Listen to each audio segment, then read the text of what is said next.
Son, and Holy Ghost. Amen. Amen. The fourth verse of We Three Kings. Myrrh is mine, its bitter perfume breathes a life of gathering gloom, sorrowing, sighing, bleeding, dying, sealed in the stone cold tomb.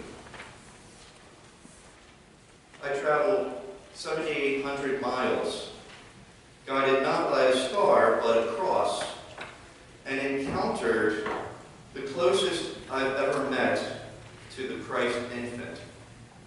And he had green hair.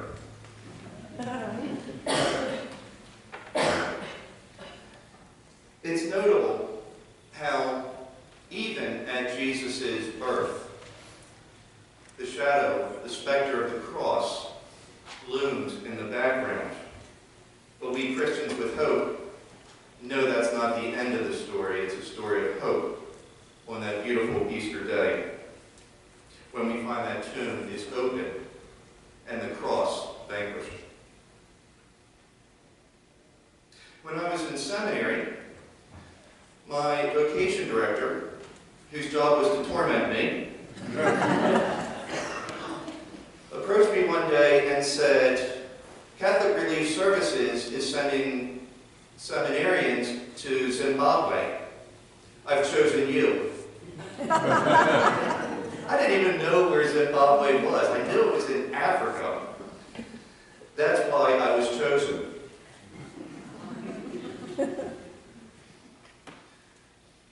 I had seen those Sally Struthers commercials, the children with the distended stomachs, the yellow eyes, the flies that fly in their eyes and their mouths, and I was terrified of encountering that going to Africa. When we got together, the leader of the expedition told us, let's sit around and talk about our fears. What are you afraid of? Well, we talked about being confronted with poverty in a way we'd never seen it before. We talked about seeing disease. Sub-Saharan Africa is ravaged by the HIV virus and AIDS. But finally, we all agreed that we were terrified of coming up short on toilet paper, and one seminarian confessed that he brought wipes. We elected him president of the exposition. We got into a plane and we landed in the capital city of Harare in Zimbabwe. It's about a mile high like Denver. We landed there in August, and it was terribly cold. It was the winter in Zimbabwe, in below the equator. And I remember complimenting other seminarians, Zimbabwean seminarians, saying how beautiful your country is. And they said the trees are dead, the leaves are gone. What beauty do you see? I was being nice. Zimbabwe is divided by tribes. Africa is tribal, not really national. And in the north, it is ruled by the Shona tribe. Robert Mugabe, the president, is Shona. And he gives great benefits to members of his tribe. We began to drive into the south. And I realized how dangerous it was because I was said to the taxi driver, what do you think of Robert Mugabe? And he said, ask me in Ndebele territory. We drove into the south, and I knew I didn't have to finish the question. It wasn't bad. Actually, we had good food. Believe it or not, Zimbabwe is known for its beef. And we ate and drank well, and we had plenty of toilet paper. But every time I went to the bathroom, I made a mental note of watching the toilet because it would flush the opposite direction. And I made a point of looking up at the stars.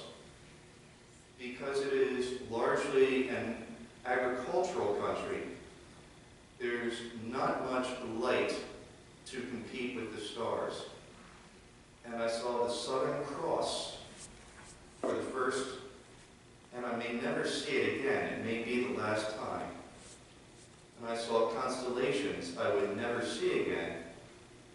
But like in the northern hemisphere, we are guided by the North Star.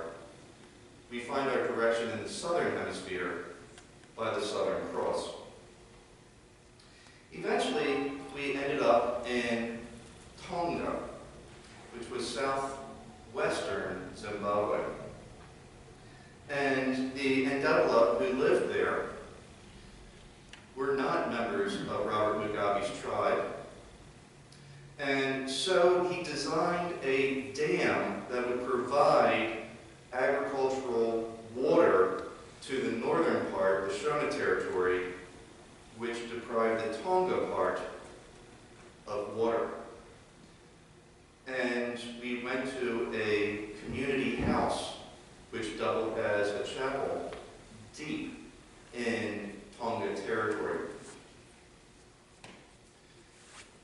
It was even more barren than the Ocean City sand. Ocean City sand is full of hope and beauty. Tonga sand is full of despair and want. And we arrived in what I could just say was a building in the middle of nowhere, literally nowhere.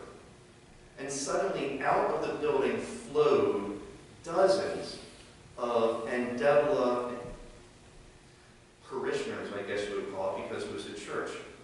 And since we were the kings from the Western Hemisphere who came to Africa to grace them with their presence, they had a huge celebration for us.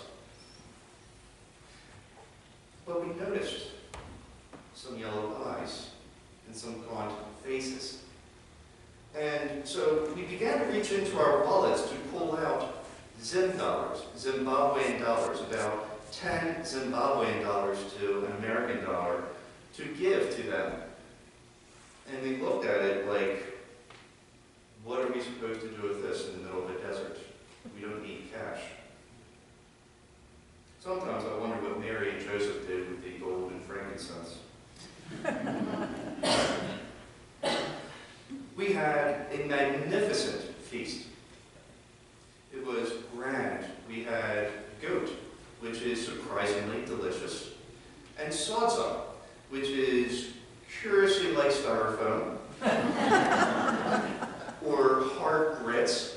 And while we were eating, we watched them dance and sing and welcome us. But on the way back, we thought, how many months of their sustenance have we just eaten? Finally, on the way back, we were about to get back on our Volkswagen minibus, and they handed us each, they wanted us to hold an infant. He had thin, palsied limbs, yellowish eyes, and green hair. And so each of us held him and cuddled him and tried to make him smile and so forth. And when we got back on the bus, I said to my leader, Doug, the one with the wipes, the priest who was leading us, wasn't it wonderful that they put makeup on the boy to greet us? We just had this grand celebration, a grand feast, and a grand celebration of the Eucharist. Clearly, this boy had some sort of makeup of welcome. And Greg said, that wasn't makeup. His hair was green because his body was expelling copper. He's not going to make it. He travels with me wherever I go. Reflecting on it, I put it in the words of T.S. Eliot with The Gift of the Magi. This was all a long time ago, I remember, and I would do it again. But lay down,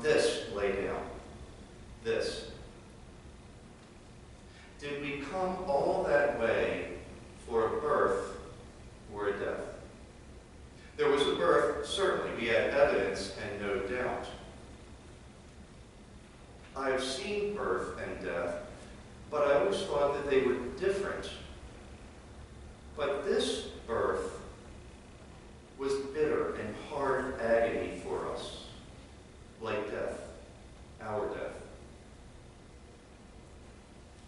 We went back to our places, those kingdoms, no longer comfortable in the old dispensation, surrounded by people clutching their alien gods. I would be grateful for another death.